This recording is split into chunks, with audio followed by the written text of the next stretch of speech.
கொல்கத்தால again மிகப்பெரிய ஒரு சம்பவம் ஒண்ணு நடந்திருக்கு. அதாவது பார்த்தீங்கன்னா, 24 வயசு ஒரு காலேஜ் பொண்ண பார்த்தீங்கன்னா, பாலியல் வன்கொடுமை செஞ்சிருக்காங்க. ஸோ இது பார்த்தீங்கன்னா, ரொம்ப வைரலா பேசப்பட்டு வருது. இதுக்கு முன்னாடி பார்த்தீங்கன்னா, ஒரு கொல்கத்தால இருக்கிற ஒரு டாக்டர பார்த்தீங்கன்னா, இந்த மாரி பண்ணி வச்சிருப்பாங்க.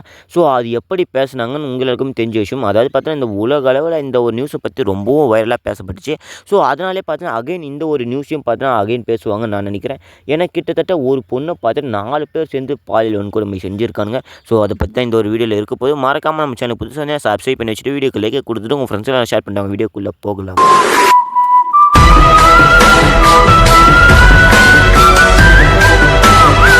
இந்த ஒரு கேஸ் எப்போ வெளியே வந்ததுன்னா, ஜூன் 25ஆம் தேதி பார்த்தீங்கன்னா, இந்த ஒரு கேஸ் பார்த்தீங்கன்னா வெளியே வருது.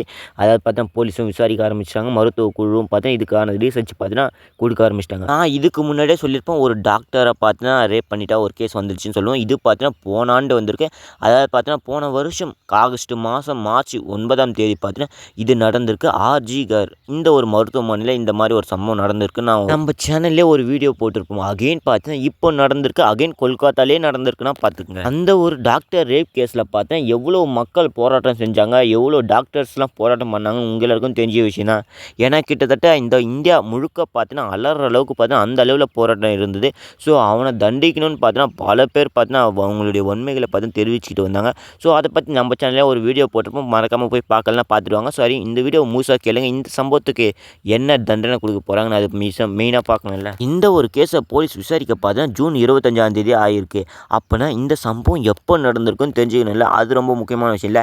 இந்த ஒரு சம்பவம் என்னைக்கு நடந்திருக்குன்னா, ஜூன் 24ஆம் தேதி பார்த்தீங்கன்னா புதன்கிழமை இந்த ஒரு சம்பவம் நடந்திருக்கு. தெற்கு சட்ட கல்லூரியில் படிக்கிற ஒரு மாணவி 24 வயசாகுது இவங்களுக்கு.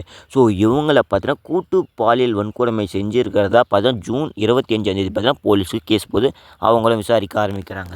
இந்த சம்பவம் நடந்த மறுநாளே பார்த்தீங்கன்னா இந்த 3 பேரை பார்த்தீங்கன்னா போலீஸ் அரெஸ்ட் பண்ணுறாங்க. அது ஏன்னு நான் உங்களுக்கு சொல்கிறேன். அது வேற இல்லை, சைப் அகமது, ரமேத் முகர்ஜி, அதுக்கப்புறம் என்ன அந்த சட்டக்கல்லூரி ஊழியர் மேனேஜ் மிஸ்ரா, இவங்க 3 பேரையும் பார்த்தீங்கன்னா அரெஸ்ட் பண்ணுறாங்க. ஸோ இவங்களை அரெஸ்ட் பண்ணால் என்ன காரணமாக இருக்கும்? இந்த கல்லூரியோட பாதுகாவலரையும் பார்த்தீங்கன்னா கைது பண்ணுறாங்க. இந்த கேஸில் ரொம்ப ரொம்ப முக்கியமான விஷயம் என்னென்னா, அந்த ஒரு பாதிக்கப்பட்ட பெண்ணே பார்த்தீங்கன்னா கம்ப்ளைண்ட் கொடுத்துருக்காங்க.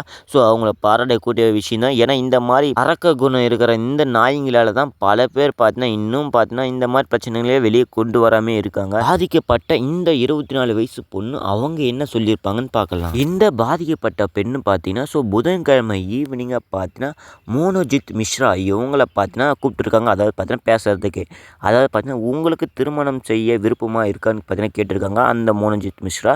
ஸோ இதுக்கு பார்த்தீங்கன்னா இவங்க என்ன சொல்லிட்டாங்கன்னா, அந்த ஒரு பெண் எனக்கு காதல் இருக்குது, ஸோ நான் ஒருத்தவனை காதலிக்கிறேன்னு பார்த்தீங்கன்னா அவங்க சொல்லிட்டு இருக்காங்க. ஸோ அவனுடைய மிஸ்ராவோட காதலை பார்த்தீங்கன்னா எதிர்த்துருக்காங்க. மிஸ்ரா இவங்க நான் இதுக்கு முன்னாடி 3 பேரை சொல்லியிருப்பேன். ஸோ அது யாருன்னா முகமது ஜி, அதுக்கப்புறம் நான் அகமது, இவங்க 3 பேரையும் பார்த்தீங்கன்னா ஒன்றா கூட்டிகிட்டு போய் ஸோ ஒரு அறையில் பார்த்தீங்கன்னா இந்த ஒரு பொண்ணை பார்த்தீங்கன்னா கூட்டிகிட்டு போயிடுறாங்க. ஸோ இவங்க 4 பேரும் ஒன்றா சேர்ந்து அதுக்கப்புறம் நான் ஒரு காவலாளியே வெளியவே நிற்க வச்சுட்டு இவனுங்க 4 பேரும் பார்த்தீங்கன்னா உள்ளே போயிருக்காங்க. ஸோ அதுக்கப்புறம் என்ன நடந்ததுன்னா அந்த ஒரு பொண்ணை பார்த்தீங்கன்னா பாலியல் வன்கொடுமை செஞ்சுருக்காங்க. அதை வீடியோவும் எடுத்திருக்கானுங்க. ஸோ இந்த ஒரு பொண்ணு பார்த்து நீ யாருக்கிட்டனா போய் வெளியே சொன்னீங்கன்னா இந்த ஒரு வீடியோவை லீக் பண்ணிடுன்னு பார்த்தீங்கன்னா மிரட்டியாக இருக்காங்க. இந்த மாதிரி சம்பவம் இதுக்கு முன்னாடியே நடந்திருக்கு. இந்த மாதிரி பல பிரச்சனைகள் இருந்தும் அந்த பொண்ணு பார்த்தீங்கன்னா அந்த 4 பேர்கிட்ட இருந்து தப்பிக்கணும்னு பார்த்தீங்கன்னா ஓடி இருக்காங்க. ஸோ அங்கேருந்தவங்களை ஒருத்தவங்க பார்த்தீங்கன்னா அந்த ஒரு ஹாக்கி ஸ்டிக்காலே எடுத்து அடிச்சிருக்கானுங்க. இதுக்கு பாதிக்கப்பட்ட பெண் மறுநாள் பார்த்தீங்கன்னா இந்த 4 பேர் மேலே பார்த்தீங்கன்னா கம்ப்ளைண்ட் கொடுக்குறாங்க. கஸ்பா இந்த ஒரு போலீஸ் ஸ்டேஷனில் போய் கம்ப்ளைண்ட் கொடுக்குறாங்க. கொல்கத்தாவில் இருக்கிற இந்த ஒரு போலீஸ் ஸ்டேஷனில் கம்ப்ளைண்ட் கொடுத்த உடனே பார்த்தீங்கன்னா போலீஸ் இந்த ஒரு கேஸை பார்த்தீங்கன்னா விசாரிக்க ஸோ இவங்க 4 பேரையும் பார்த்தீங்கன்னா அரெஸ்ட் பண்ணுறாங்க. இந்த ஒரு பொண்ணு அதுக்கப்புறம் போலீஸ் ஸ்டேஷன் கூட்டிகிட்டு போய் அதுக்கப்புறம் ஹாஸ்பிட்டலில் சேர்த்துருக்காங்க. ஏன்னா இவங்களுக்கு உடல் முழுக்க பார்த்தீங்கன்னா காயங்கள் ஏற்பட்டிருக்கு. ஸோ அவனுங்க பார்த்தீங்கன்னா சும்மா இல்லாமல் பார்த்தீங்கன்னா அடிச்சிருக்காங்க. அதுக்கப்புறம் என்ன மருத்துவமனைக்கு கூட்டிகிட்டு போனால் அந்த ஒரு பெண்ணு பார்த்தீங்கன்னா ஹாஸ்பிட்டலில் என்ன சொல்லியிருப்பாங்கன்னா என்டிஏ டிவி இந்த ஒரு மருத்துவ அறிக்கையில் என்ன கிடைச்சிருக்குன்னா ஸோ இந்த பொண்ணை பார்த்தீங்கன்னா அதிகமாகவே தாய்க்கு இருக்கானுங்க, அங்கங்கே அடிபட்டிருக்குன்னு பார்த்தீங்கன்னா சொல்லியிருப்பாங்க.